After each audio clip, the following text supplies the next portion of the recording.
야성시 당구 여행 7번째. 연재시 해상하면 아 하고 깊이 울었다. 1. 해상하면 둥치만 남은 나무를 본다. 저도 한때는 힘께나 쓰며 그늘을 짙게 들이우고 자랑하면 점잔을 빼고 있었을 것이다. 그러다가 어느 날 바람도 자고 그늘도 시들해질 무렵 벌떼같이 몰려든 벌목꾼에 마음대로 뻗어가던 가지 다 잘려나가고 헤허로운 마음이 되어 가슴으로 울었을 것이다. 나를 되돌아본다. 자식 다 떠나보내고 이젠 지난 추억 생각하며 가슴 속에 쌓인 해안에 젖는다. 저 둥치도 나처럼 빈 몸으로 그렇게 해안에 젖어 있을까? 이제껏 살아온 삶이 긴 그림자 드러내고 깊은 고뇌에 젖어 있다.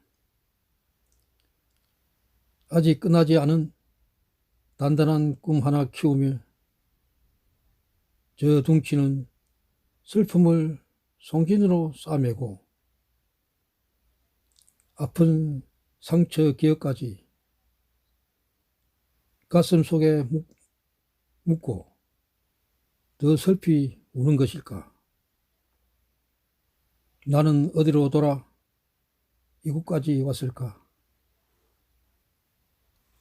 그늘 하나 제대로 늘어뜨리지 못한 아쉬운 세월이 저만치 서 있다. 2. 아 하고 깊이 울었다. 지새는 달이 왜 저렇게 클까? 정각된 눈 사이로 불쑥 쏟는다. 솔수풍이 사이로 꼿꼿이 비추는 달빛에 쥐적개비 깎는 야생 보살 위로 학 한 마리 날아가는데 낫달이 저렇게 클까? 밤새 품새가 헐렁해진 마음 깊이 따듬고 있는 야생보살 곁에 운해보살 슬며시 서 있다. 속세의 인연 끌고 와 바라보고 선 운해보살 위로 구름판 소리가 절마당을 쓸고 있다. 이제껏 가르친 사이처럼 살아온 내 삶에 욕정은 늘 소멸하였다. 가지 끝 바람이 풍경을 때릴 때마다 아 하고 깊이 울었다. 그럴 때마다 소솜이 지나가고 비그스렁이 스며든 봄 들판에는